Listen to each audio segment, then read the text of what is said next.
అల్లు అర్జున్ అంటే నిన్నటి వరకు పుష్పరాజ్, కానీ ఇప్పుడు రాకా. రాకా అంటే అల్లు అర్జున్ గతంలో పోషించిన పాత్రలకు పూర్తి భిన్నం. ఐకాన్ స్టార్ పూర్తిగా బీస్ట్గా మారిన వైనం. అందుకే పాన్ ఇండియాను రాకా షేక్ చేస్తోంది. కొత్త సినిమాపై ఆకాశమే హద్దుగా అంచనాలు పెంచేసింది. ఏప్రిల్ 8న అల్లు అర్జున్ బర్త్డే. దీంతో అట్లీ దర్శకత్వంలో అల్లు అర్జున్ నటిస్తోన్న new movie first look, title reveal అవుతుందని ఐకాన్ ఫ్యాన్స్ ముందుగా ఫిక్స్ అయ్యారు.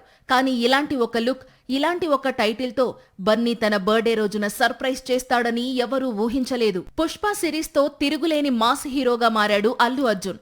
సుమారు 5 ఏళ్లు పుష్పరాజ్ పాత్రలోనే ఉండిపోయాడు ఐకాన్. ఇప్పుడు రాకాతో అందుకు పూర్తి భిన్నమైన పాత్రలో ప్రేక్షకులను సర్ప్రైజ్ చేయాలనుకుంటున్నాడు. తమిళ దర్శకుడు అట్లీ 18 ఏళ్లుగా అనుకుంటున్న పాయింట్ ను సినిమాగా ఫైనల్ చేసి ఇప్పుడు రాకాగా ప్రేక్షకుల ముందుకు తీసుకొచ్చేందుకు రెడీ అవుతున్నాడు అల్లు అర్జున్. రాకాలో అల్లు అర్జున్ సరాసరి 4 పాత్రల్లో కనిపించబోతున్నాడని ప్రచారం సాగుతోంది. అందులో ఒక పాత్రనే ప్రస్తుతం యూనిట్ రివీల్ చేసిందని, ఇందులో ఇంకా 3 పాత్రలు ఉన్నాయని తెలుస్తోంది.